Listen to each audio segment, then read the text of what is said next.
es que almacena algún tipo de señal o algo así, ya que las señales guardan información. Recuerda que las señales guardan información, pero también guardan energía, transportan información, pero también transportan energía. Cualquier sistema que tenga alguna forma de acumulación, acumula energía, ¿sí? Puede acumular materia y esa materia, de alguna manera, también tiene una equivalencia en energía. Y si es un sistema puramente informático, va a almacenar información, con la cual va a generar salidas en conjunto con las señales de entrada. O Listo. sea que Sí, dime, dime.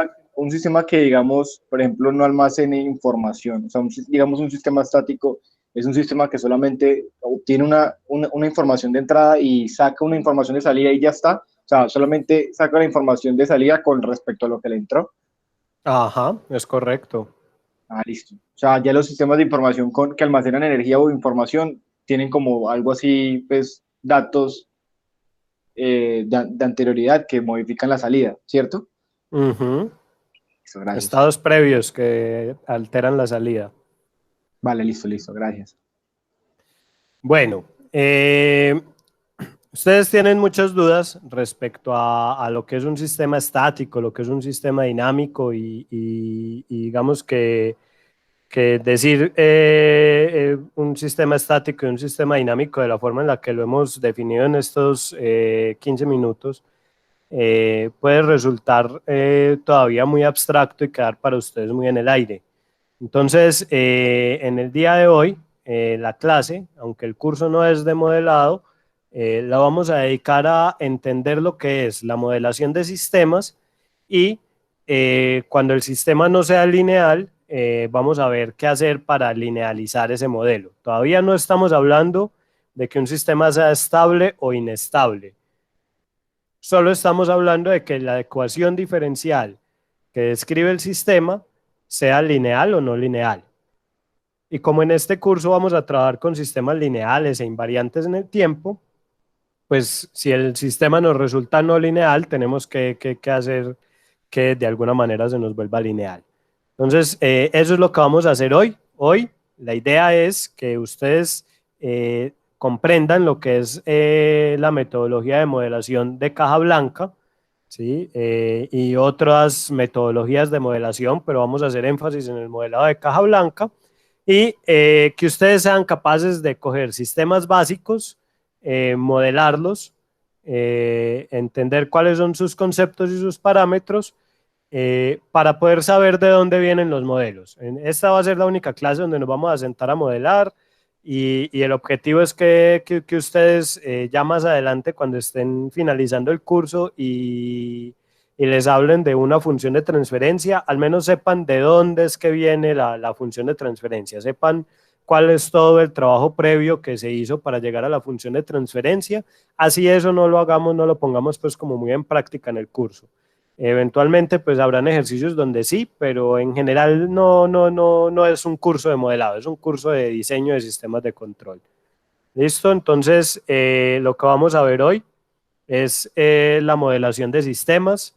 Vamos a ver esas estrategias de modelación de sistemas en circuitos eléctricos, lo vamos a ver en sistemas de nivel de líquido y lo vamos a ver en sistemas mecánicos.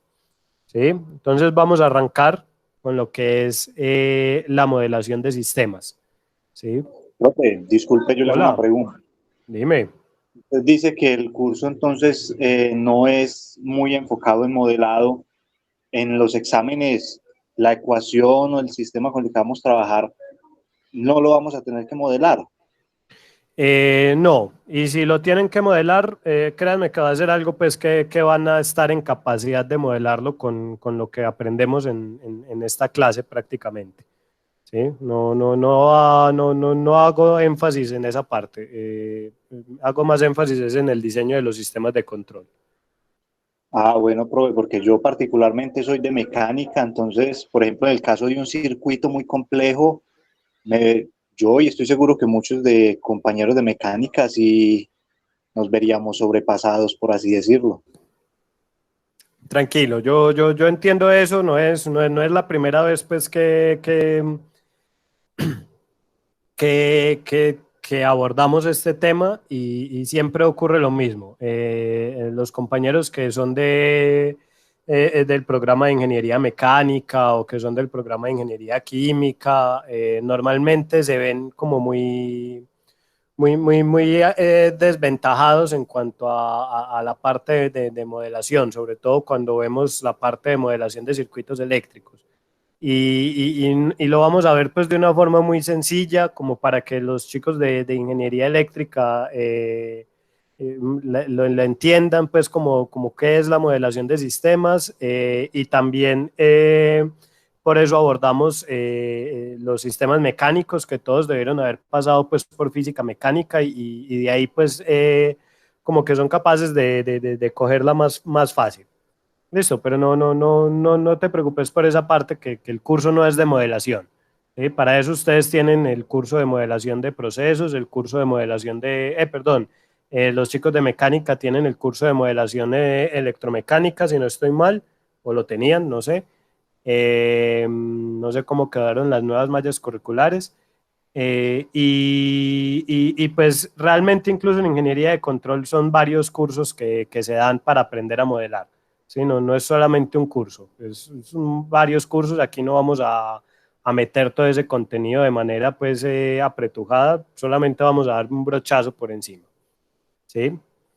¿Qué es para ustedes modelar? Dar forma, ¿no? Describir matemáticamente un problema. Hola, ¿no?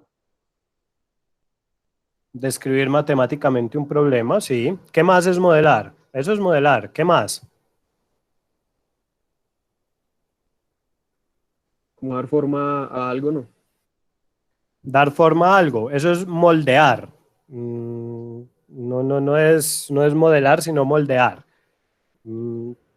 ¿Qué otra cosa, además de hacer una representación matemática, pueden usar ustedes para hacer un modelo? Un modelo es algo como que lo que hemos discutido, algo que yo puedo manipular sin manipular el objeto primario, o sea, como una copia de algo manipulable. Ujú. Es válido, sí, es una copia manipulable. ¿Qué más es modelar? Una representación que hace más fácil el estudio de algo. Listo, esa sería la expresión más adecuada para lo que es modelar. Modelar es utilizar un conjunto de herramientas para representar un comportamiento de un sistema o de un objeto, de cualquier cosa, ¿sí? Y ahí la palabra clave es que lo estamos representando, estamos haciendo las veces de reemplazando el sistema para hacer lo que ustedes dicen, para intervenir, manipular, ensayar, experimentar, explorar, aprender, entender, comprender el modelo, teniendo en cuenta que ese modelo representa la información necesaria o de nuestro interés del sistema. En general, una de las herramientas que tenemos para modelar como ingenieros son los modelos matemáticos, ¿sí? Entonces, ese modelo matemático, que son las expresiones que representan los comportamientos que nosotros queremos entender de un sistema, en sistemas físicos, en sistemas que existen en nuestro entorno, que podemos estar en contacto con ellos de alguna manera, cuando esos sistemas son continuos, la herramienta matemática que vamos a utilizar son las ecuaciones diferenciales, ¿sí?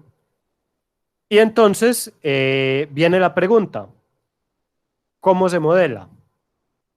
¿Cómo hacen ustedes para modelar? Ya sabemos que modelar es representar, y si hablamos de un modelo matemático, entonces estamos hablando de una representación matemática, y si hablamos de un modelo dinámico continuo, estamos hablando de un conjunto de ecuaciones diferenciales. ¿Cómo las obtenemos? Aplicando leyes físicas. Aplicando leyes físicas. ¿Qué más? Definiendo el fenómeno que se presenta. Sí, esos son leyes físicas, principios, es correcto. ¿Qué más? ¿Será que yo puedo modelar un sistema sin conocer nada de ese sistema, estrictamente conociendo lo que entra y midiendo lo que sale, y no saber qué hay adentro? No, pero hay que tener en cuenta las variables Pero yo que diría que pueden sí. describir el problema. En términos energéticos, ¿o qué? O No te entendí muy bien. ¿Cómo? en términos energéticos, ¿o a qué se refiere usted con solamente conocer entradas y salidas de un sistema? Que yo conozco las señales que le estoy inyectando a la entrada, ¿sí? Le estoy aplicando una presión, le estoy aplicando una temperatura, le estoy inyectando una cierta cantidad de masa o un volumen, ¿sí? Y no sé qué hace adentro, pero miro a ver qué es lo que sale, ¿sí? ¿Qué pasa cuando le aplico una temperatura, le inyecto calor? ¿Qué pasa a la salida? Y lo único que sé es cuánto calor le apliqué, a qué temperatura le inyecté algo, y lo único que sé es cómo salió. ¿Será que puedo obtener un modelo solamente conociendo esas dos cosas? Yo creo que en términos ideales sí, ¿no? Pues creería yo. Si es Sí, algo sí. simple, sí, pues porque a la salida se ve que algo aumenta o disminuye, pero como de forma muy simple, por así decirlo. Listo, ¿alguien más tiene otra opinión? Sí, yo también creería que sí, aunque sea de forma parcial, yo creo que se puede obtener cierta información, por lo menos de forma estadística. Ujú. Listo, recuerden una cosa muy importante. Cuando nosotros estamos modelando, ¿sí? Cuando nosotros estamos modelando, la palabra clave es que no necesariamente vamos a modelar el sistema completo. Vamos a modelar la información que es de nuestro interés en el sistema. Entonces, no necesariamente tenemos que conocer el sistema completo o tenemos que tener todas las ecuaciones del sistema. Con que tengamos las relaciones entrada-salida del sistema que son de nuestro interés, con eso bastaría para construir un modelo útil. No un modelo completo, pero sí un modelo que sirve, ¿sí? Ustedes dirían que el modelo climatológico de la ciudad de Medellín es incompleto, ¿sí? No tenemos suficiente información, pero el modelo es útil, ¿sí? El Profe, modelo nos permite, hola. pero eso no, esa pregunta no va, por ejemplo, como los que ya, por ejemplo, hemos visto pues los que ya hemos visto termodinámica, la más básica de todas. Hay temas que se proponen y que simplemente yo no tengo, por ejemplo, no sé, información de los quemadores o, por ejemplo, me toca pelear con una campana de Gauss, entonces uno resuelve el ejercicio muy por encima, ¿cierto? Entonces, No por encima, lo define para un punto de operación que es tu punto de operación de interés, pero eso no quiere decir que el sistema esté modelado por encima, pero porque no realmente, variables que, hola, por ejemplo, cuando uno está, no sé, estableciendo, digamos, un modo de lado, por ejemplo, tenga que ver, no sé, materiales o que, por ejemplo, haya algo que me esté afectando no sé, el rendimiento de primera ley y listo. sí. Eso lo vamos a ver desde el punto de vista de control como algo que se conoce como perturbaciones. ¿Listo? Son perturbaciones a nuestro modelo. Nuestro modelo está definido para unas dinámicas, pero obviamente hay otro conjunto de dinámicas que afectan nuestro modelo, que afectan el comportamiento de nuestro modelo. Pero como no las conocemos, entonces las tenemos en cuenta como variables fuera de nuestro control, fuera de nuestro dominio y que no conocemos, ¿sí? Y lo interesante del control es que para poder controlar bien un sistema, no necesitamos conocer esa información, necesitamos tenerla en cuenta para saber que existe, pero no necesitamos conocerla a profundidad y en detalle para poder diseñar un sistema de control efectivo para ese proceso. Profe, ¿Sí? Hola. pues conociendo directamente la función de transferencia, nosotros podemos crear un sistema, crear un modelo, ¿cierto? Sí, todavía no estamos hablando de la función de transferencia. Ahorita, el próximo miércoles, veremos qué es eso de una función de transferencia y de dónde sale. ¿Listo? Vale, listo. Pero en general, una función de transferencia es un modelo. ¿Listo? Aquí estamos aprendiendo a modelar todavía. Y la función de transferencia es un modelo. Cuando nosotros obtenemos un modelo conociendo los principios, las leyes, los parámetros, las variables, toda la información disponible acerca de un sistema, es un modelo que nosotros vamos a denominar como modelo de caja blanca, un modelo donde todas las ecuaciones y los numeritos que acompañan a esas ecuaciones son conocidos por nosotros. ¿Sí? Pero no siempre podemos conocer todos los principios, todos los parámetros ni todas las leyes que rigen a un sistema. ¿Sí? Y a veces, cuando el sistema es demasiado complejo o tiene demasiadas variables, se vuelve imposible para nosotros comprender y medir y tener en cuenta todas esas dinámicas asociadas al proceso para poder modelarlo, asociadas al sistema para poder modelarlo. Pero como tenemos acceso al sistema físico, entonces podemos obtener un modelo que nos indica cuál es la relación entre las salidas y las entradas. A ese modelo nosotros lo conocemos como modelo de caja negra. La metodología para el modelado de caja negra, para la modelación de caja negra, es una metodología que se conoce como identificación de sistemas. La identificación de sistemas utiliza principios estadísticos, principios de diseños de experimentos, principios de ingeniería inversa para entender cuál es la relación entre las entradas y las salidas. No es un modelo muy preciso y no es un modelo que nos proporcione mucha información acerca de lo que está pasando adentro, pero sí es un modelo que nos dice ante diferentes entradas, ¿cómo va a responder el sistema? Entonces, el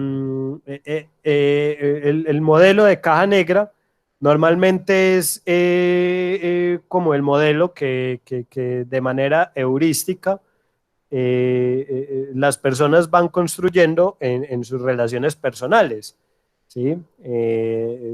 Cuando tienen un hermano, una pareja, con sus padres, ustedes no saben qué es lo que está pasando en su cabeza, ¿sí? No saben qué está pasando en la cabeza de la otra persona, ¿sí? No saben realmente qué es lo que está pensando, ni tampoco saben qué es lo que está sintiendo en su momento, ¿sí? Pero ustedes saben qué cosas los hacen enojar, qué cosas los hacen felices, qué cosas les causan satisfacción, qué cosas les causan incomodidad. ¿Sí? Ustedes saben ante diferentes entradas qué salidas tiene el comportamiento de esa persona. ¿Sí? Y cuanto más interactúan con esa persona, más precisa es el conocimiento que ustedes tienen de qué exactamente de las entradas produce qué exactamente de las salidas.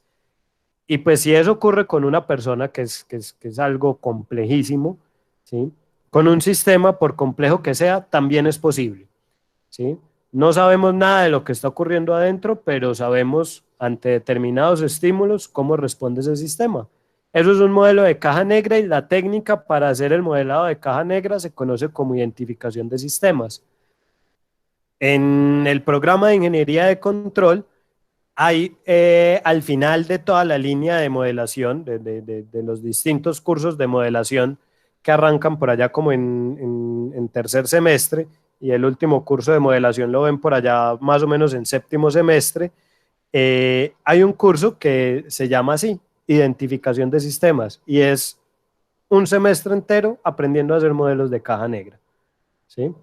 Entonces, la respuesta a la pregunta que les hacía ahorita es sí se puede. Puede que el modelo no sea muy preciso, pero de que es útil, es útil. ¿Sí? Y lo importante aquí es que obtengamos modelos útiles. ¿Sí? Nuestro enfoque no es modelar para tener toda la descripción de la dinámica del sistema, sino modelar para poder controlar ese sistema. Finalmente, lo que ocurre en la mayoría de las aplicaciones industriales y reales, fuera de los casos de estudio académicos, es que hacemos un modelado de caja gris.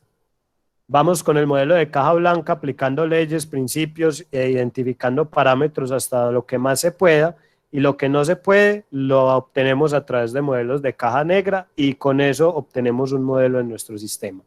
A esos modelos, que es una combinación de las técnicas de caja blanca y de caja negra, es a lo que llamamos modelos de caja gris. ¿Tienen alguna duda, alguna pregunta respecto a esta parte?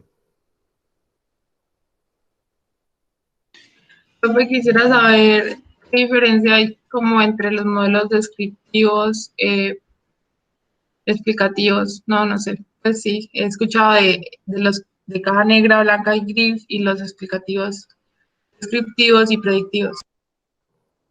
Listo. Ya hay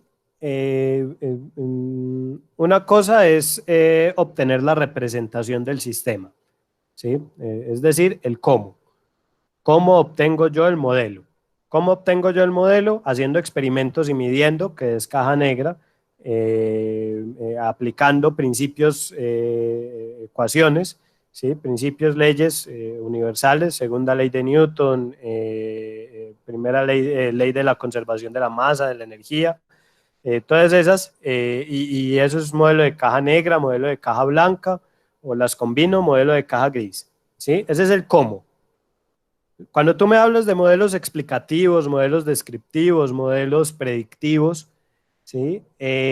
Ya me estás hablando es de la intención del modelo. ¿Con qué objetivo tengo yo la necesidad de obtener un modelo? ¿Sí? Si yo necesito un modelo para tomar decisiones, ¿sí? ¿Salgo o no con sombrilla hoy de mi casa? ¿Sí? Tengo que tomar una decisión. Esa decisión, ¿con base en qué la tomo? Con base en una predicción. ¿Lloverá o no lloverá? ¿Sí?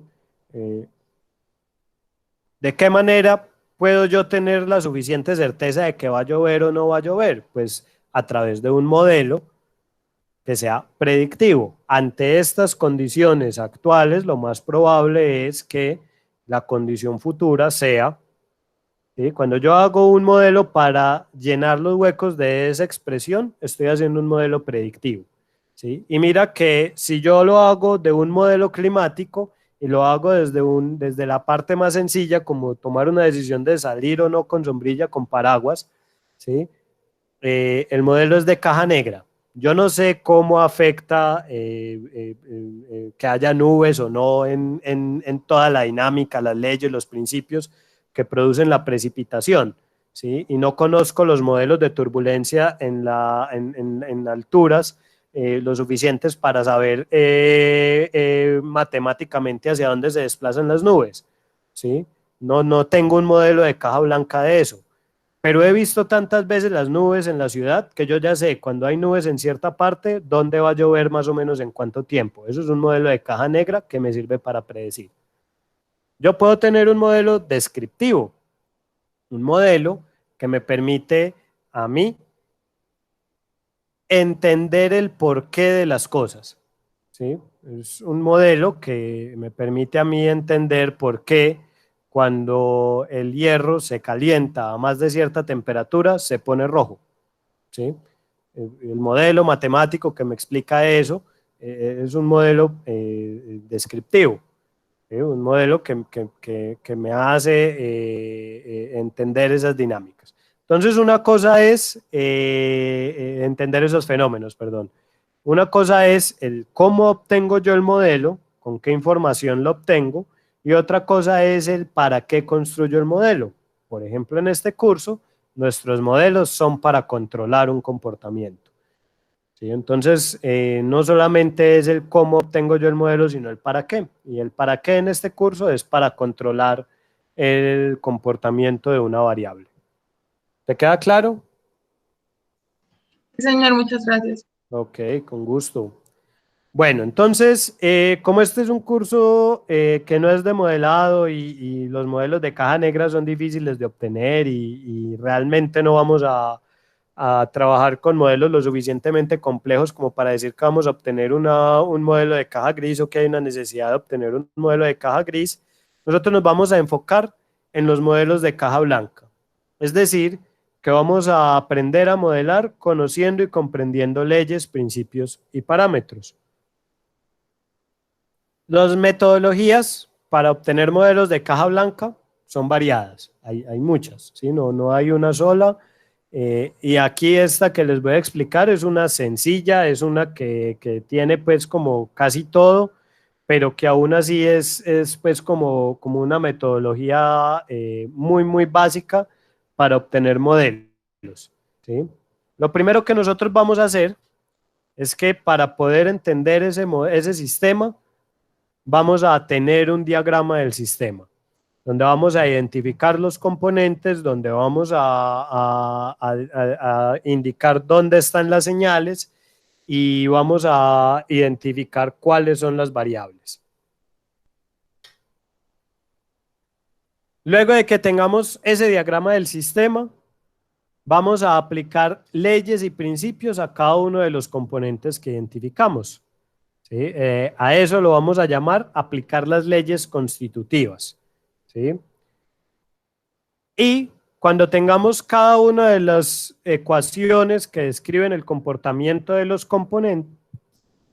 componentes, vamos a pasar a aplicar un balance de materia y de energía o una ley general sobre esas ecuaciones para poder obtener las ecuaciones diferenciales que me describen el comportamiento de interés. Luego de que llegamos a este punto, lo que sigue es empezar a medir en el sistema real, en nuestro entorno, para los parámetros del sistema, ponerles un número. Y esos parámetros son los coeficientes de la ecuación diferencial. Si ustedes están modelando un tanque, pues uno de sus parámetros es el volumen del tanque. ¿Sí? Y el volumen del tanque pues lo tienen que o diseñar o lo tienen que medir para saber cuál es el volumen del tanque. ¿Sí? Luego, cuando ya tenemos la ecuación diferencial con numeritos, vamos a resolver ese modelo para la variable de interés. Normalmente no nos queda una ecuación diferencial, nos queda un conjunto de ecuaciones diferenciales y tenemos que resolver ese sistema de ecuaciones para la variable que es de nuestro interés. Y dentro de la metodología de modelación, entonces vamos a comparar si el comportamiento que está exhibiendo esa variable en nuestro modelo es el mismo comportamiento que se exhibe en el entorno, es el mismo comportamiento que se exhibe en el sistema físico. Si es así, si es el mismo, entonces documentamos y utilizamos el modelo ya nos sirve, y si no es el mismo modelo, si no es el mismo comportamiento, es porque en algún lado nos equivocamos. ¿Sí? En algún lado nos fue mal y tenemos que volver a empezar. ¿Sí? Porque como no sabemos en dónde nos equivocamos, entonces nos toca volver a empezar de cero y verificar a ver que todo lo hayamos hecho bien. ¿Sí? Yo creo que esto es pues algo con lo que ustedes están de alguna manera familiarizados, ¿o no? Puede que no así textualmente como está aquí, pero de alguna manera entienden cuál es la lógica que hay ahí. Profe, una pregunta, y si digamos uno vuelve y obtiene los mismos resultados, Sí. ¿qué podría hacer? ¿O puede ser que uno está aplicando el modelo inadecuado? ¿O pues, ¿por Sí, qué puede podría que sí. Puede que las leyes constitutivas que estás aplicando a cada componente no sean las correctas, que aquí hay algo que falta en ese diagrama que son los supuestos. ¿Sí? Si tú estás haciendo un modelo de fluidos, puede que digas, no, ahí hay flujo laminar y resulte que el modelo y todo lo que tienes no te da porque el flujo es turbulento y en ningún momento lo consideraste. ¿Sí? Entonces vuelves y haces todo bien, pero no te da, el resultado te da diferente. ¿Sí? ya ahí es una cuestión de que existen varias metodologías, porque ninguna metodología es 100% segura que te va a llevar a la respuesta correcta, incluso si seguís los pasos al 100% como te los indican. ¿Listo? El balance general de materia y energía es fácil. ¿Sí? Ustedes me imagino que están de tercer, cuarto semestre para arriba para estar matriculados en este curso, como mínimo pues, para haber podido pasar ecuaciones diferenciales. Y eso significa que ustedes ya la ley general del balance de materia y energía se lo saben de memoria. ¿Sí? Lo que entra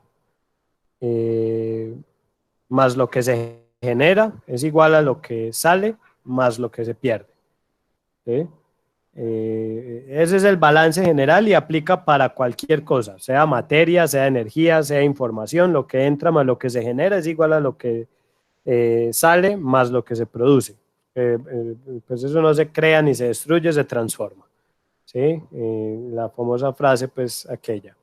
Entonces, nosotros nos vamos a enfocar ahorita en lo que queda de la clase, es en aplicar leyes y principios constitutivos a cada componente, según los sistemas que estemos trabajando.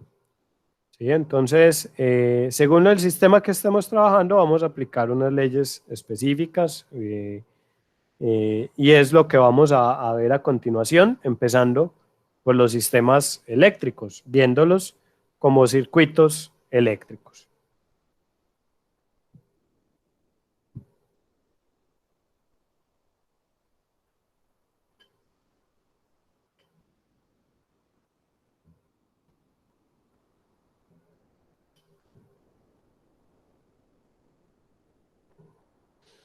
Bueno, entonces, para poder trabajar con los sistemas eléctricos, lo primero que vamos a hacer es definir sus variables. ¿Sí? Tenemos una primer variable que es el voltaje. Si yo tengo, espérenme,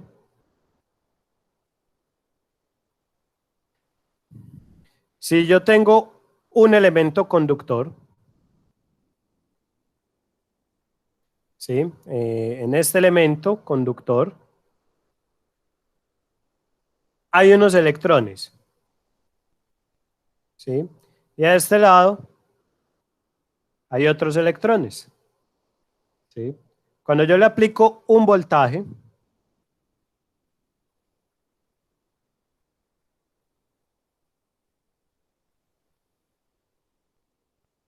lo que estoy haciendo es aplicando una fuerza que me va a empujar estos electrones para desplazarlos de este extremo del conductor hacia este extremo del conductor.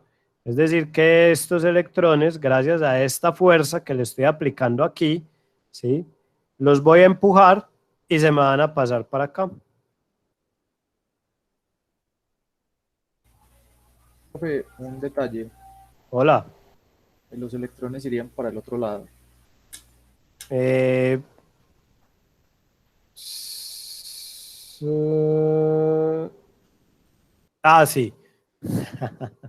Sí.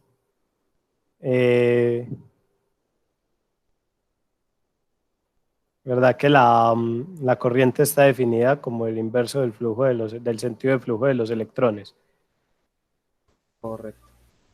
Listo, les estoy aplicando una fuerza aquí que me desplaza los electrones para acá. Es cierto el aporte del compañero. Esto va para este lado. Listo, entonces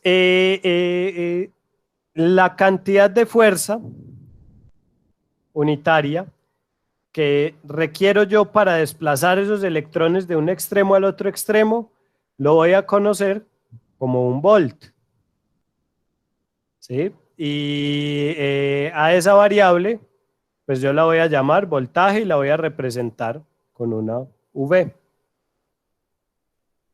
El otro concepto, la otra variable que necesitamos, es la carga, ¿sí?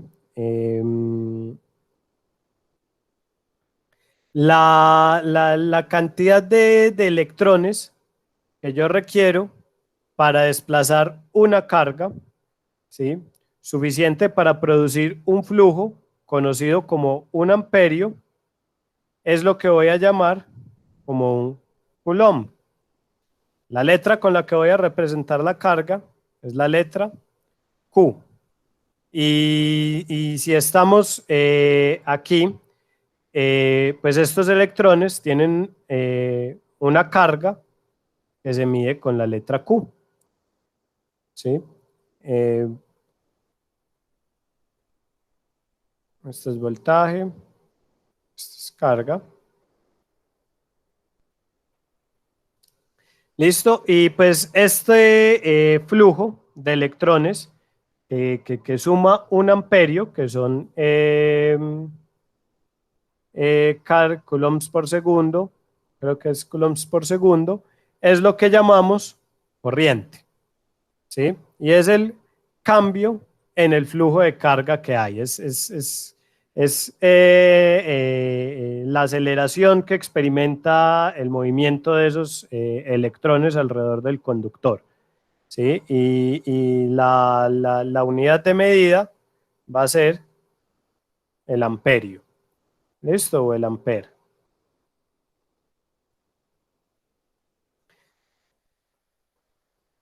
Sí, aquí está, coulomb por sobre segundo.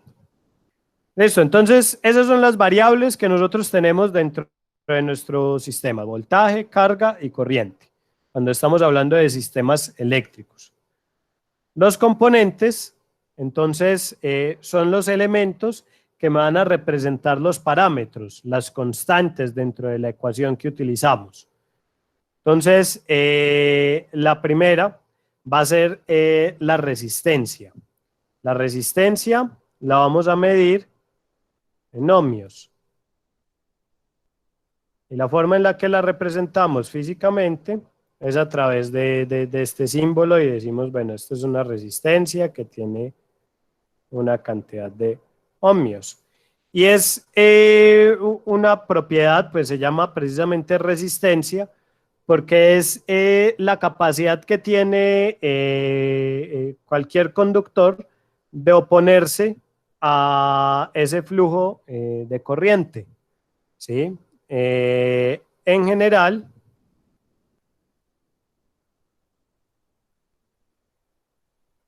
la ley que gobierna la relación entre corriente y resistencia, entre corriente y voltaje, para una resistencia, es B igual a I por R, que se conoce también como la ley de Ohm.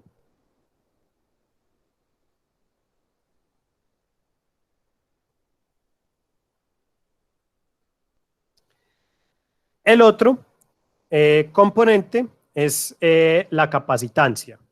La capacitancia se mide a través de Faraday, ¿sí? Y es la capacidad de un elemento, ¿sí?, de almacenar energía en forma de cargas. Es decir, estos dos superficies de un conductor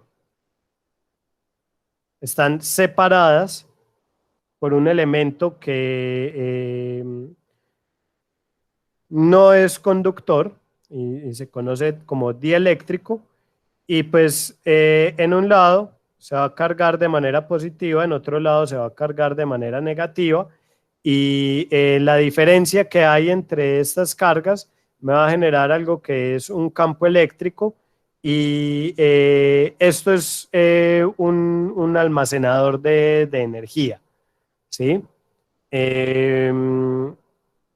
A esto lo vamos a representar con la letra C. Y la relación que hay entre el voltaje y la corriente es que la corriente del capacitor es la capacitancia por la derivada del voltaje del capacitor respecto al tiempo, ¿cierto? Es así. Pues al contrario. C debe C de T, sí. L de I de T, sí. Listo. Tenemos entonces para el capacitor esta, para la resistencia, tenemos esta, y tenemos otro elemento que es con el que más se trabaja a nivel de, este se utiliza mucho en la electrónica, en la capacitancia, para el almacenamiento de información. Una memoria USB está llena de supercapacitores, y por ejemplo los micrófonos están llenos de inductancias o bobinas, ¿sí? La inductancia es la capacidad que tiene un dispositivo de almacenar energía eléctrica en forma de campo magnético, ¿sí? La representamos como como un enrolladito, ¿sí? Tiene la letra L, la unidad de medida es el Henry, ¿sí? Y la ecuación constitutiva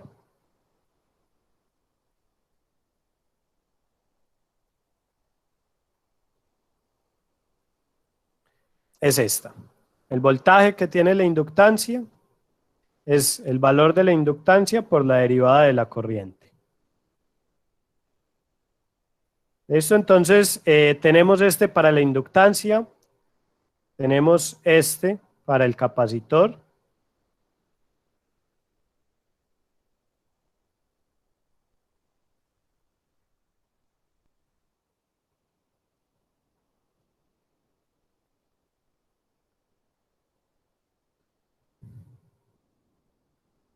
Profe, una pregunta, lo del capacitor no era con U, la derivada de voltaje.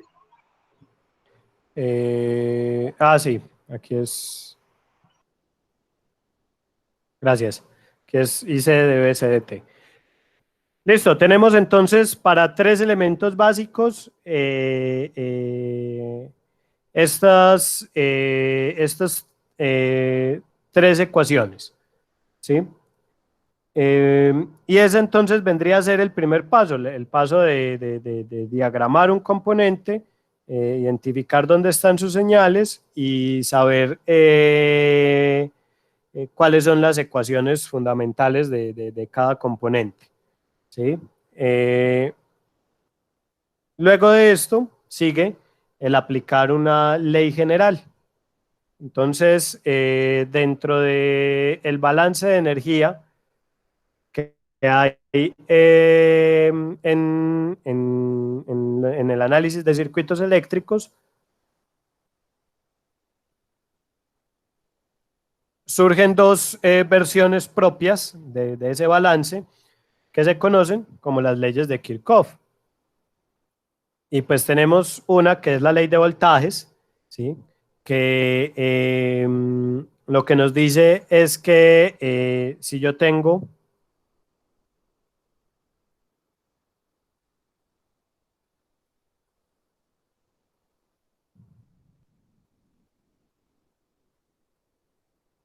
una serie de elementos, todos ubicados en serie, es decir, la salida del uno conectada con la entrada del otro, ¿sí? Y aquí yo tendría el voltaje de la resistencia, aquí yo tendría el voltaje de la capacitancia, y aquí yo tendría el voltaje de la inductancia, ¿sí? Y pues este es el voltaje de la fuente B. La suma de todos estos voltajes, como este es un circuito cerrado, un circuito cerrado, la suma de todos esos voltajes me debe dar 0. Quiere decir entonces que B más BR más BC más BL me debe dar 0. ¿Sí? y siendo estrictamente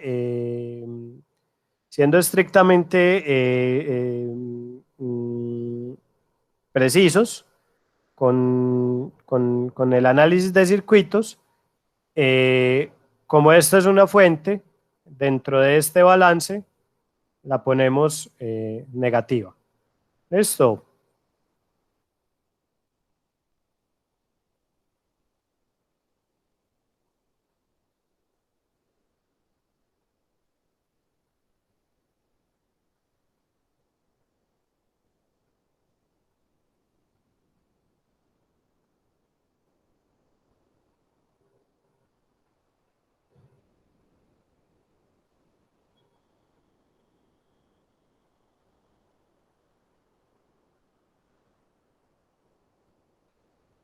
Bueno, esto tiene una explicación que es que esta fuente está inyectando una corriente en este sentido y pues la corriente que circula alrededor de todos estos elementos es la misma, ¿sí? Es la misma y pues por eso por eso es que este es negativo. Si yo recorro en el sentido de que me indica esta flecha, miren que siempre me encuentro de más, más, y la cabeza de la flecha se encuentra aquí con el menos. ¿Sí? Por eso me queda menos B más BR más BC más BL. Pero como esto es una ecuación algebraica, si ustedes omiten este menos, pues lo que les va a dar cuando resuelvan con números este circuito es que esta fuente tiene un valor negativo para el valor positivo que asumieron aquí. Y ese signo ya ahí se corrige solito con la solución de la ecuación. ¿Sí? No hay pues como mucho lío con eso. La otra ley fundamental es la ley de corrientes. Lo que nos dice la ley de corrientes es que si yo tengo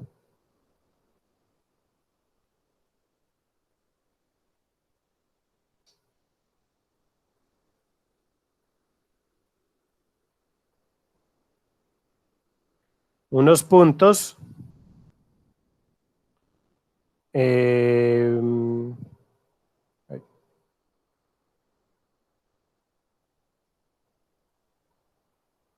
si yo tengo unos puntos donde se divide el conductor, el camino del conductor, los voy a llamar nodos.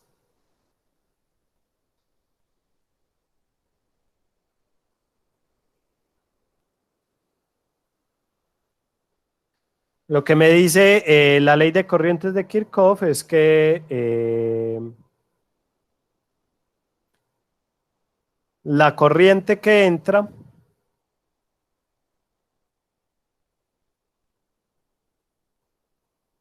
es igual a la corriente que sale. La corriente que entra es igual a la corriente que sale. Entonces, si aquí entra I y aquí sale I1 e I2, y aquí entra I2, sale I3 e I4 de estos nodos.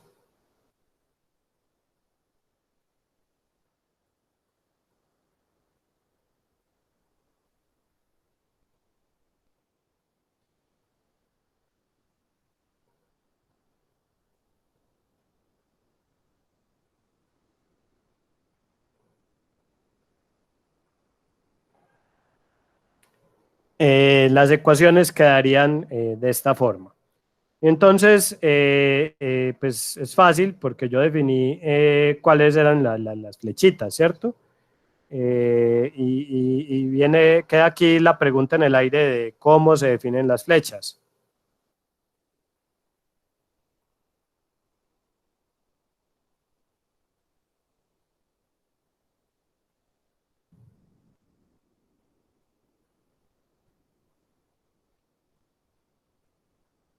Siendo estrictos con el análisis de circuitos, pues yo le defino una polaridad a esta fuente y la fuente me indica un sentido de corriente de menos a más.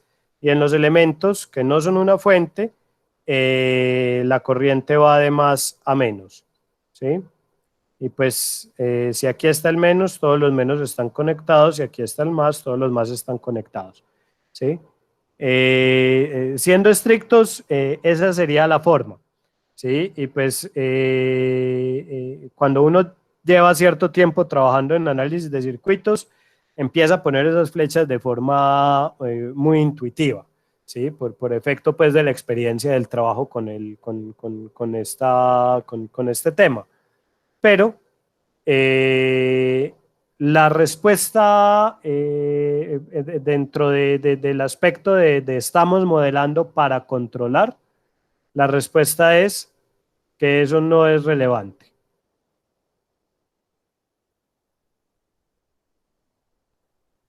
¿Qué va a pasar? Estos elementos, hablando estrictamente de ellos, son vectores, ¿sí? El signo con el que ustedes pongan la flecha, la dirección, perdón, en la que ustedes pongan la flecha, me está indicando la dirección del vector, ¿sí?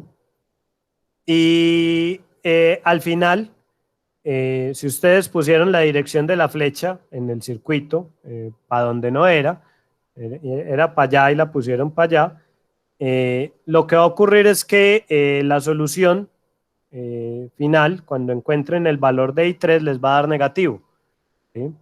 Indicando no que esa es una corriente negativa, sino que está fluyendo en el sentido contrario al cual ustedes lo propusieron, ¿sí? Entonces, no es relevante. Lo importante es que si ustedes proponen que la flecha va hacia allá y que esta flecha viene hacia acá, la ecuación la presenten con la relación que es, ¿sí? ¿Me siguen hasta ahí? Sí, profe. Sí, profe. Sí, profe, todo claro. Los chicos de mecánica, ¿cómo van? Muy perdidos. En lo personal, hasta el momento, bien. Sí. ¿Alguien más que aporte? Sí, profe, bien, bien. Todo está claro, profe. ¿Se puede estudiar algo? Listo. Claro, si no, mira las grabaciones, ¿no? Entonces, ¿Cómo? si igual queda algo inconcluso, pues uno mira la grabación, si cualquier cosa. Igual. Listo.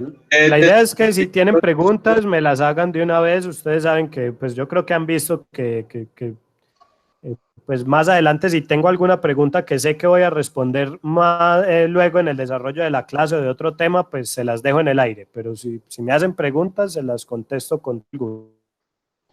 ¿No habrá de pronto algún banco de preguntas o...? Claro, profe. Listo, bueno. Hola. Compañeros, que si de pronto no habrá algún... Recortado. Hola. Sí, dime. Que si de pronto no habrá algún banco de preguntas o de ejercicios donde se puede ir como practicando o pues para cogerle como el hilo. Listo. De este tema como tal de modelación, tenemos las lecturas recomendadas, ¿sí? Yo no les recomiendo que le gasten mucho tiempo a la modelación en el contexto pues de este curso, ¿sí? Porque como les dije ahorita, la modelación, este tema es prácticamente como para que todos sepamos de dónde vienen las cosas que vamos a abordar más adelante, pero las evaluaciones no van a estar orientadas a que ustedes sean capaces de obtener un modelo y ni tampoco a que ustedes sean capaces de resolver un modelo, ¿sí? Las evaluaciones van a estar orientadas a que a partir del modelo ustedes sean capaces de diseñar un sistema de control que cumpla con unos requisitos, ¿sí? Esas son las evaluaciones básicamente. Aquí lo que estamos es para que ustedes sepan de dónde vienen los modelos con los que vamos a trabajar, porque va a llegar un punto, les aseguro que va a llegar un punto donde ustedes van a decir, bueno, ¿y eso físicamente qué es? ¿Sí? Entonces, como para que más o menos sepan de dónde viene por dónde es la respuesta a esa pregunta, es del modelo de un sistema, ¿sí? Entonces, tienen las lecturas recomendadas, pero pues con que más o menos me entiendan y digan, ah, sí, ya sé pues cómo se hace esta vuelta, es suficiente. Aquí el objetivo de la clase no es que ustedes sean capaces de modelar circuitos, el objetivo es que ustedes sean capaces de comprender las leyes constitutivas y la aplicación de la ley general en un circuito. ¿Sí? No es que ustedes sean capaces de hacerlo, sino que, que tengan las capacidades de comprenderlo. Listo, entonces, para no dejar en el aire esta vuelta, tenemos estos dos ejercicios. ¿Sí? Normalmente yo les dejo que ustedes hagan los ejercicios en grupitos, pero pues queda complicado a través de esta virtualidad que lo hagan en grupitos. Entonces, por esta vez yo se los voy a resolver. Entonces vamos a empezar con el circuito de arriba. ¿Sí? Ya nos indican en qué sentido está la corriente, ya nos indican cuáles son las variables, cuáles son las polaridades, o sea, pues que estamos melos ahí con el circuito. ¿Sí? Vamos a empezar resolviendo el circuito de arriba. Entonces, el circuito de arriba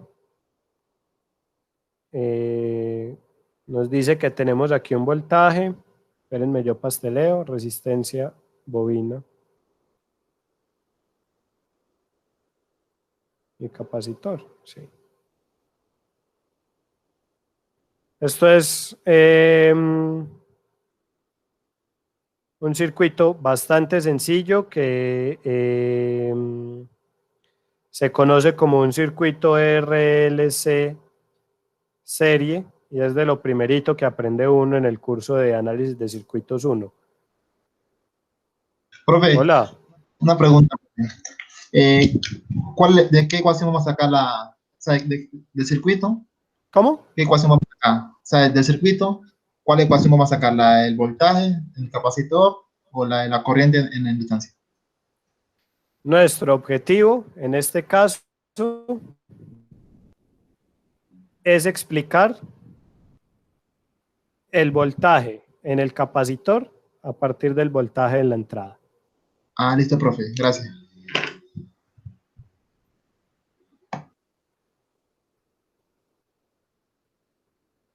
Espérenme. Bueno, entonces aquí tenemos una corriente I. Entonces, lo primero es que cuando los elementos están en serie, comparten la misma corriente.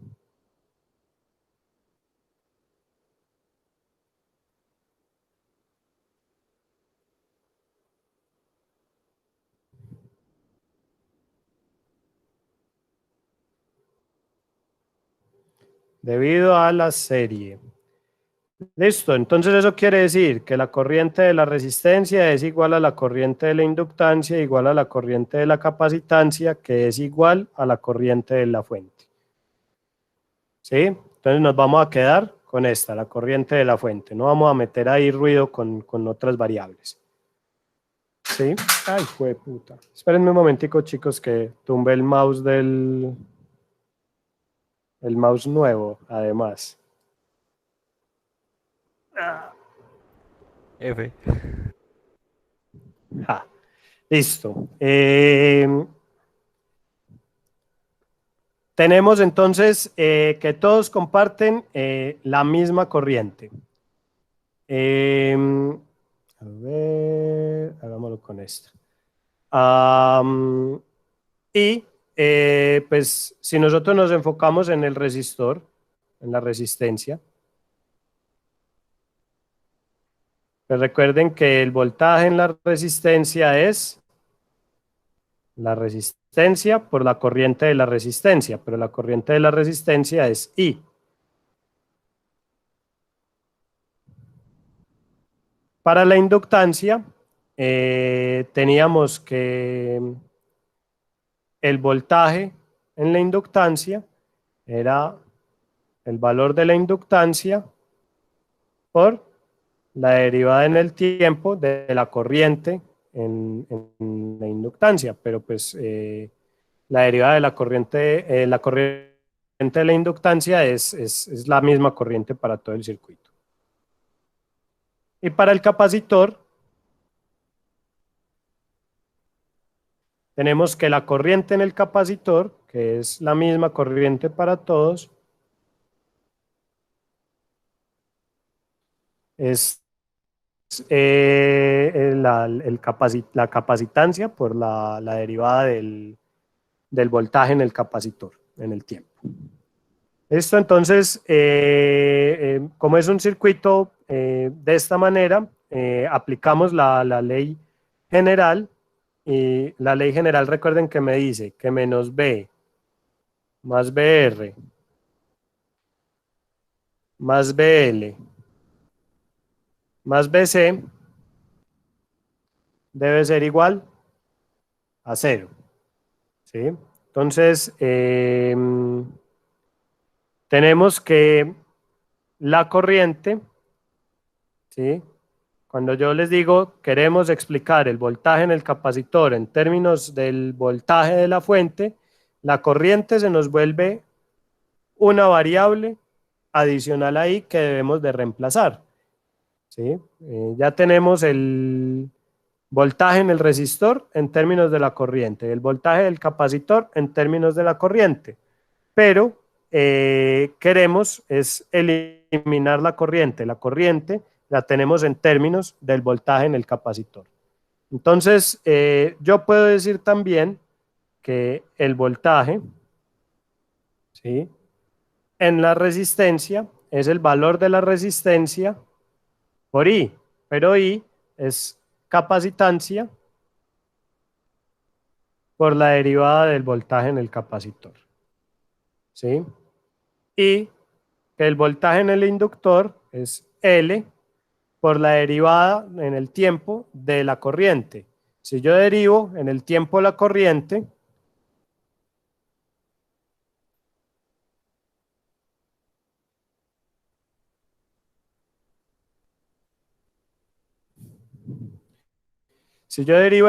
la corriente,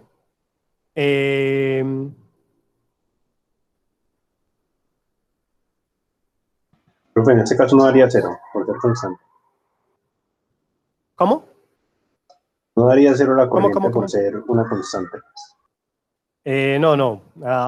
Yo aquí, para simplificar la escritura, no estoy poniendo que son funciones del tiempo. Y para que sepan como cuáles son, pues, como voltaje, resistencia, corriente, esas vueltas las estoy usando todas en mayúsculas. Pero mira que el ejercicio, ay, madre, bueno, ahí se tapó. Pero mira que el ejercicio me define que las corrientes y los voltajes están en función del tiempo, mira. Si lo alcanzas a ver ahí, pues ahí más o menos se alcanza a ver que pues no se ve pues ya bien el ejemplo, pero todo es función del tiempo. Listo, entonces esas derivadas nunca nos van a dar 0.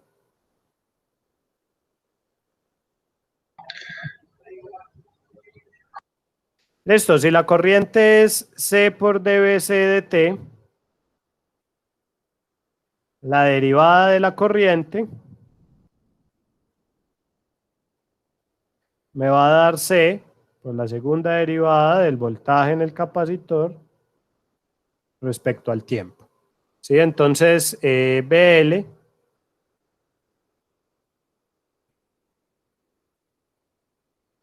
va a ser L por C por la segunda derivada respecto al tiempo del voltaje en el capacitor. Y pues aquí en esta ecuación de acá, pues tenemos que el voltaje en el capacitor es el que nosotros queremos. Entonces, yo puedo reescribir esta ecuación diciendo que esto es menos B más RC por dBc de T más LC por D2 de T2BC más BC igual a 0.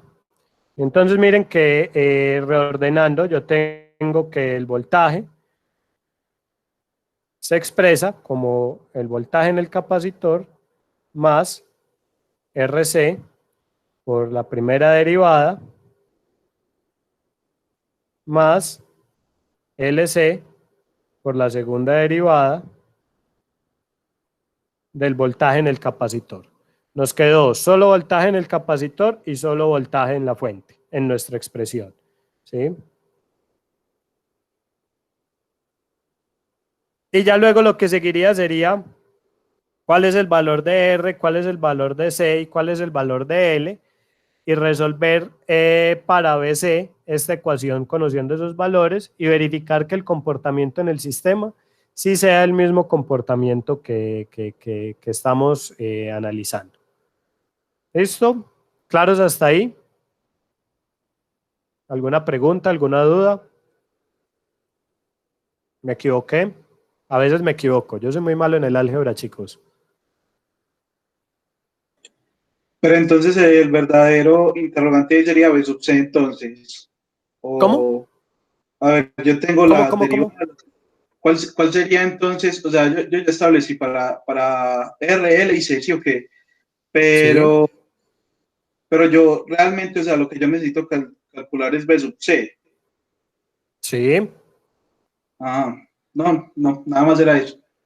Mira que en términos generales, si este fuera un circuito, tú tendrías aquí una fuente, ¿sí? O sea que esto es una entrada, B es una entrada, ¿sí? Y quieres ver cómo se comporta BC. BC es una salida. Tienes una ecuación diferencial en términos de la entrada y la salida. Lo que pasa es que la salida, como esto es una ecuación diferencial, pues la tienes así. Es lo mismo que si tuvieras U de t igual a Y de t más K1 de Y de t más K2 Pero entonces de 2 de eso T2 lo resolveríamos. de Y. En este curso nosotros vamos a utilizar todo lo que vimos en ecuaciones diferenciales. Pues eso es que coeficientes indeterminados. Yo no me acuerdo. Eso es un boleo complejo solucionar estas ecuaciones, ¿sí? Lo bonito de este curso es que no vamos a solucionar la ecuación diferencial. Lo vamos a reordenar de tal manera que podamos entender cómo se comporta la salida respecto a la entrada sin necesidad de solucionar la ecuación diferencial. O sea que es más por propósitos de análisis establecer la relación mediante la ecuación. Y ya. Lo que pasa es que vamos a necesitar la ecuación diferencial. Lo que no vamos a necesitar es resolverla. Bueno. Gracias, prof. Listo. Ese es el asunto. Vamos despacio. Como les decía, va a llegar un punto en el que ustedes van a decir, ¿y de dónde es que sale esto? Pues acuérdense que sale de esta clase, de que cogimos un sistema físico, lo representamos gráficamente, encontramos las ecuaciones de cada componente, aplicamos un balance general y obtuvimos una ecuación diferencial que en la clase entrante le vamos a hacer unas vueltas para obtener a partir de esta ecuación diferencial algo que se conoce como función de transferencia cuando estamos en el control clásico o matriz de espacio de estados cuando estamos en el control moderno. ¿Listo? ¿Claros hasta ahí? ¿Alguna otra pregunta?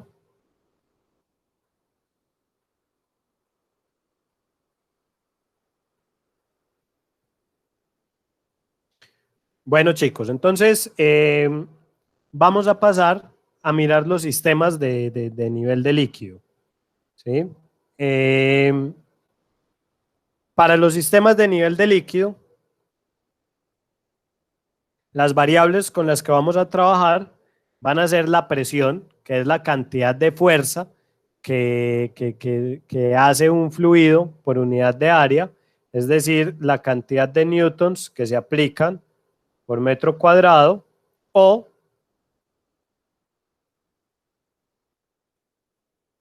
los pascales. ¿Sí?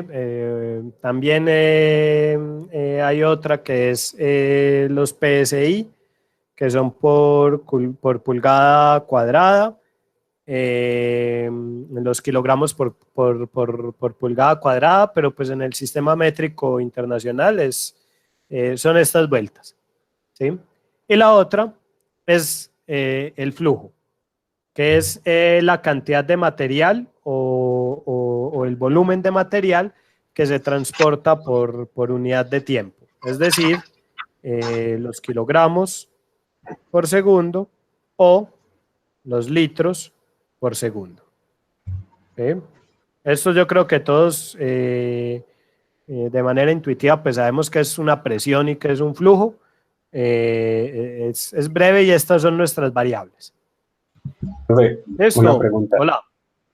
Es que Hola. hay esos dos flujos, uno es másico y el otro es volumétrico. ¿Sí está bien?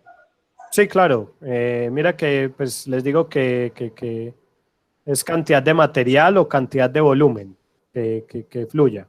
Esto, el caso es que es flujo.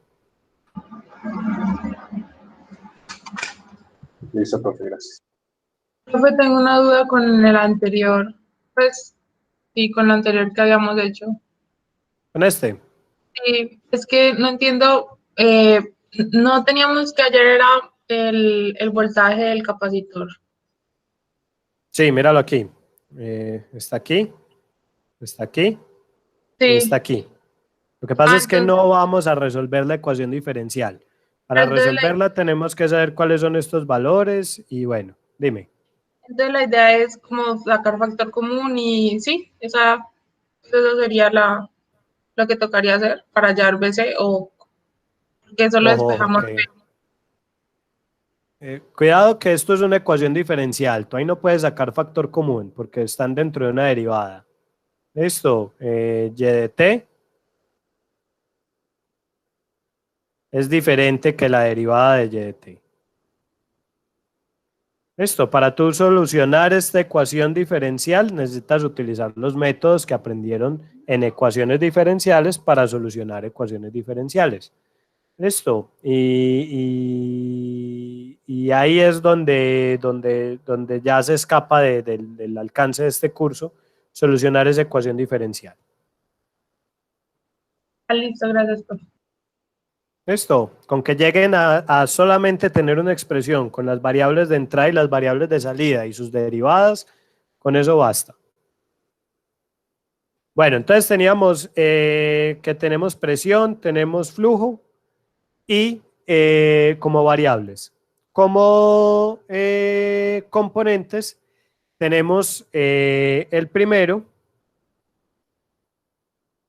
que es la resistencia. La resistencia es el cambio en el potencial por el cambio en la corriente o en el flujo.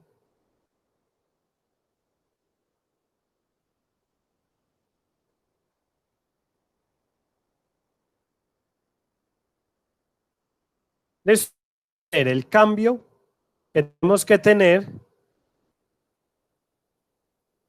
en la presión que se está ejerciendo, ¿sí? El cambio, la cantidad de presión que debemos de aplicar suficiente para producir un cambio en el flujo, ¿sí? Un cambio unitario. Como nuestra unidad de medida es el newton metro y el otro es metros cúbicos por segundo, newton sobre metro cuadrado y el otro es metros cúbicos por segundo, entonces la resistencia de un conducto se expresa como los newtons segundo sobre metro a la 5. ¿Sí? Cuando yo tengo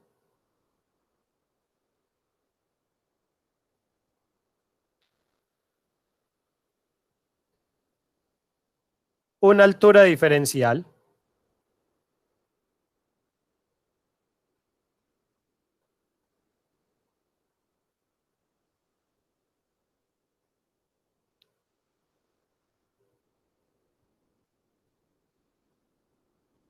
¿sí? Yo estoy definiendo que aquí hay un sentido de flujo hacia allá, ¿sí? Y este flujo unitario, el cambio en este flujo Q, en esta resistencia se produce por la diferencia que hay entre H1 y H2. Entonces es el cambio en alturas que me produce un cambio en el flujo. Esto es unidades.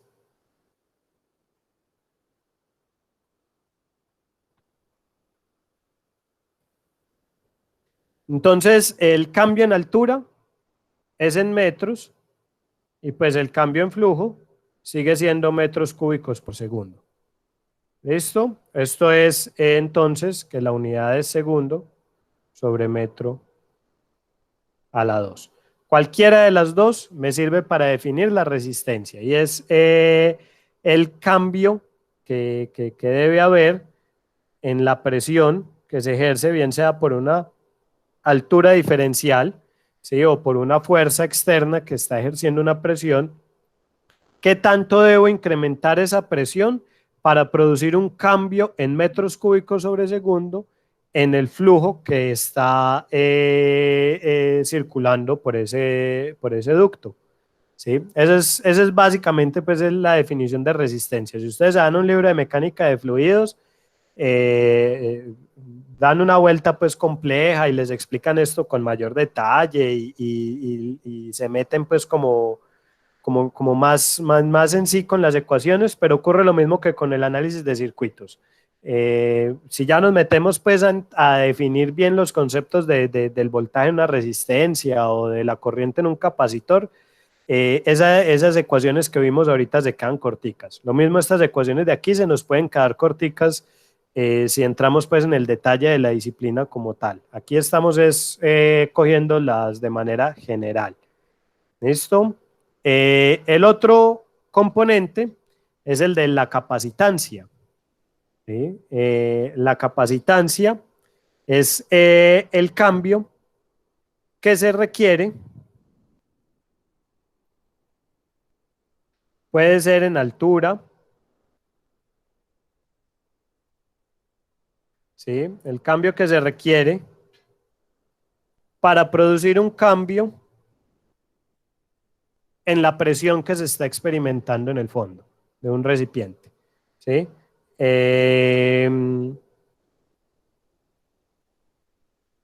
Esa capacitancia, entonces, puede ser en volumen, en cantidad de material, o sea, en masa, o puede ser en altura. Si yo la expreso en volumen,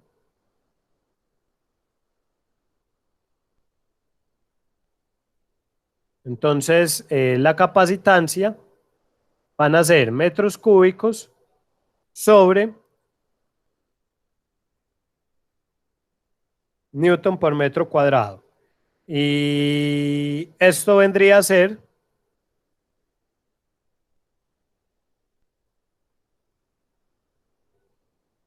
metro a la 5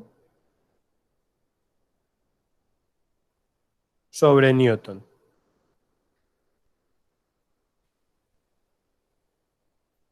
¿Está claro qué es lo que es la capacitancia?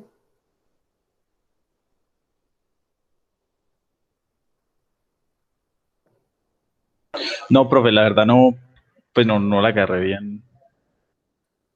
Listo, cuando tú tienes un tanque, ¿sí? Y estás depositando ahí, lo estás llenando de agua, ¿sí? Cuando el nivel está por aquí, ¿sí? Debido a la fuerza a la aceleración de la gravedad, ¿sí? Y a la masa que tiene este volumen, en esta parte de acá, en el fondo del tanque, se está experimentando una presión. Esa presión se está ejerciendo, ¿sí? Unos newtons que se están ejerciendo por unidad de área. ¿Sí? ¿Lo entiendes hasta ahí? Sí, profe, hasta ahí sí, pues hasta ahí sí ahí, entiendo. claro. ¿Sí? Bueno. La capacitancia es qué tanto debe variar esta altura. ¿Sí? Aquí teníamos un H1. ¿Qué tanto debe variar esta altura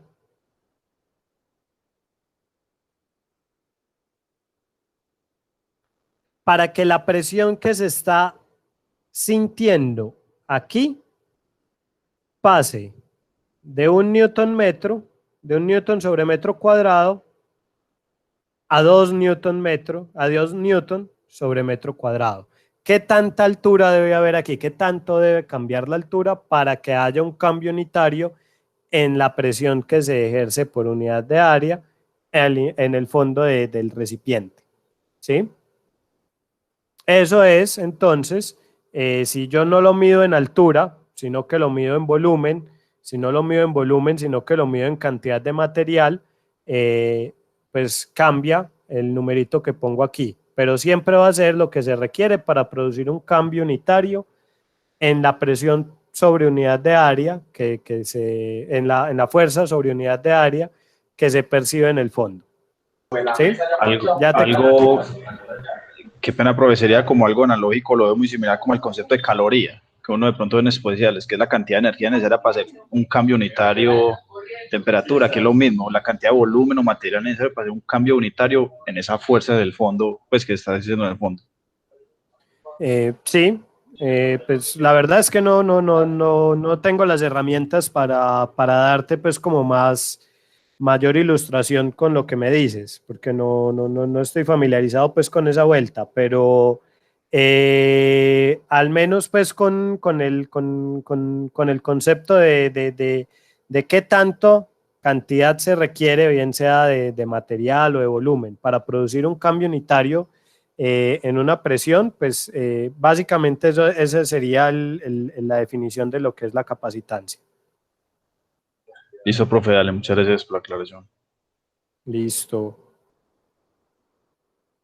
Bueno. El último elemento es la inertancia, que es el cambio que se requiere para producir un cambio, el cambio de presión que se requiere para producir un cambio en el flujo. Si yo tengo un ducto, ¿sí?, por el cual está circulando hay un flujo Q, ¿sí?, está circulando un fluido con una razón Q. ¿Qué tanta presión debo ejercer yo aquí para acelerar de 1Q a 2Q el fluido que está circulando a través de ese ducto? ¿Qué tanta presión debo ejercer yo aquí? ¿Sí? Entonces, viene a ser el cambio en P, que me produce un cambio en Q.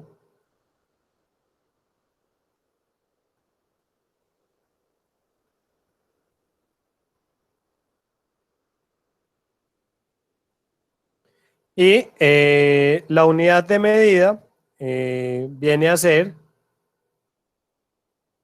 perdón, aquí es acelerado el fluido, entonces es sobre segundo al cuadrado. El cambio en el fluido, entonces vienen a ser newton por segundo, newton segundo al cuadrado sobre metro a la 5.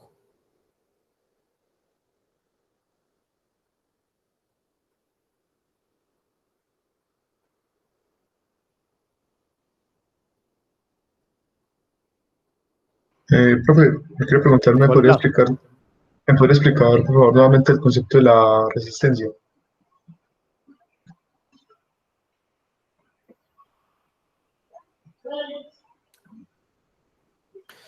Míralo aquí. Es el cambio que se requiere en la diferencia respecto a la resistencia y a la inertancia, ¿sí? Es que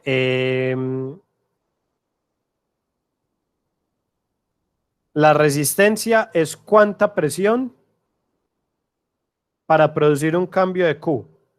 mientras que la inertancia es cuánta presión para producir un cambio en la aceleración de Q.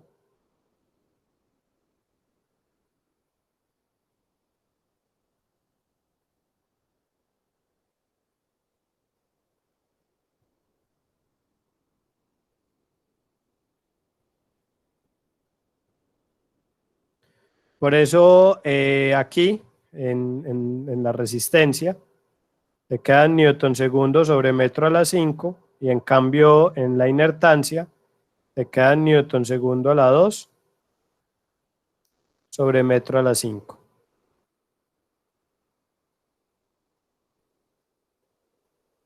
Listo, profe, ya me quedó claro. Esto. Bueno, entonces esos son los tres componentes.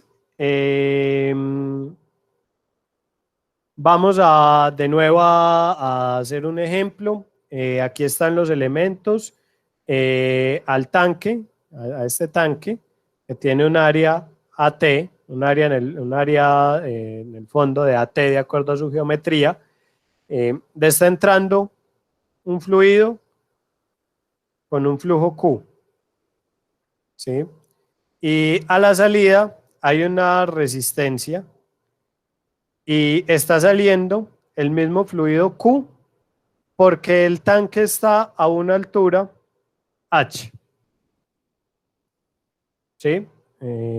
Algo así como que empezó a caer aquí el líquido a una razón Q mayúscula, ¿sí? Hasta que se llenó a tal punto que la presión que se estaba ejerciendo aquí, ¿sí?, aceleró lo suficiente el fluido acá como para que aquí saliera a la misma velocidad a la que estaba entrando, ¿sí?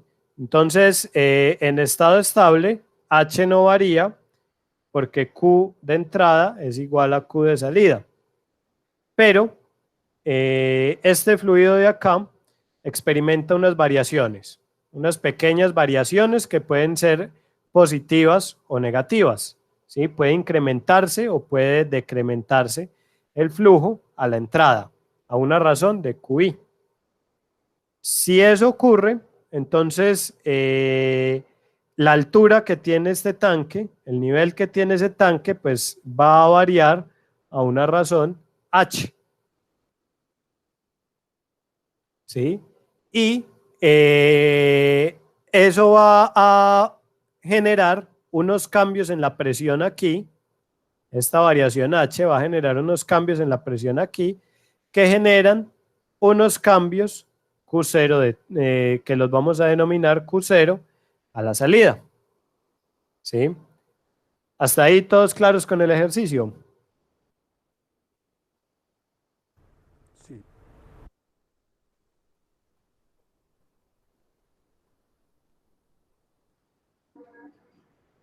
Se fueron Profe, ya. yo no entendí muy bien. ¿Lo podría explicar de nuevo, por favor? Listo.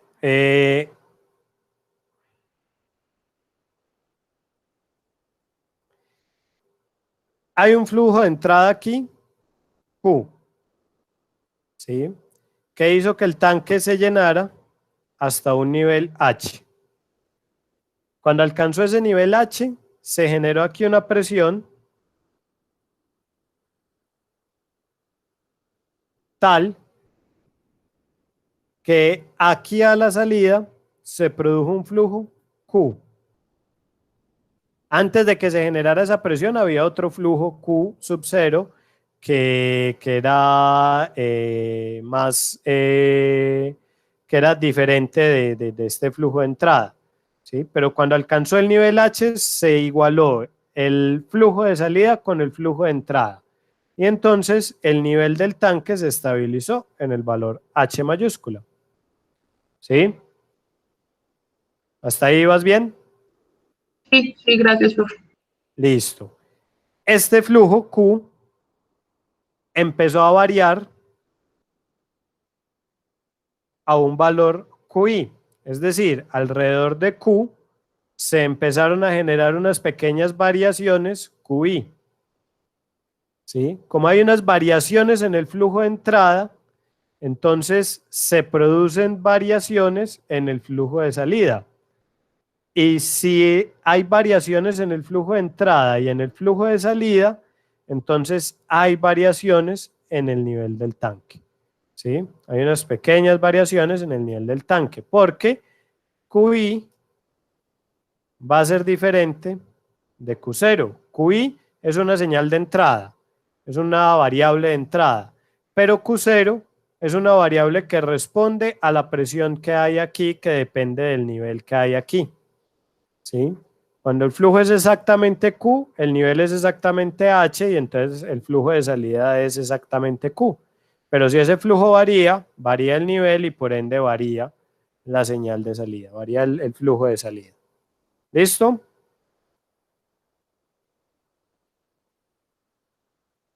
Hola. Hola.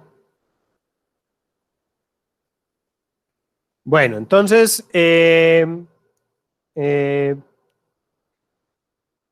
para construir el modelo de este sistema, pues yo debo aplicar la ley general y es que lo que entra es igual a lo que sale.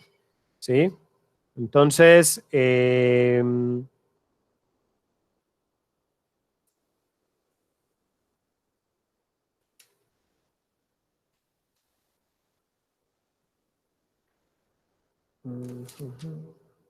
bueno, chicos, vamos a dejar hasta ahí.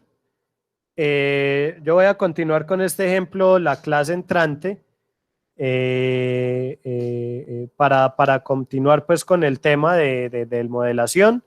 Luego de este ejercicio abordamos lo que son los sistemas mecánicos y de ahí pasamos a lo que es la linealización y continuamos pues con el tema el próximo miércoles. Listo, vamos a dejar hasta ahí, nos vamos a quedar en este ejercicio. En las diapositivas junto con los rayones se las guardo en PDF y se las monto al Moodle como una primera versión. ¿Listo? Y luego esa versión se las actualizo con los rayones que haga de las diapositivas para la clase entrante. ¿Listo? ¿Tienen alguna duda, alguna inquietud? Profe, los links que están en la página aún no están. ¿No les pues no funcionan? No. Que yo los ensayé ayer y me funcionaron. Antier los ensayé después de la clase y me funcionaron. Pero lo que no les funcionan son los vínculos a los libros. Y O en los general, tres que hay al inicio del curso. sí, los tres, los de los libros. Por ejemplo, a mí me parece Eh, que el archivo ¿sí, está en la qué? papelera del propietario. No sé.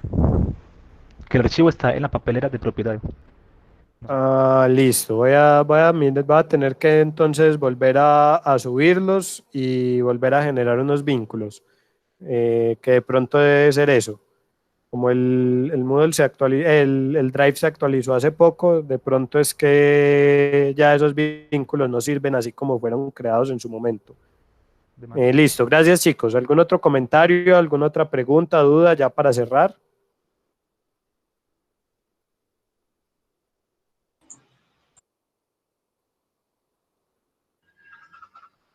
No, profe, muchas gracias. Hola, hola. Hola. No, profe, muchas gracias por la clase. Listo chicos, entonces que estén muy bien. Nos vemos el miércoles por aquí. Que tengan un gracias. feliz fin de semana. Que pasen mucho en el puente. Mentiras, no pasen.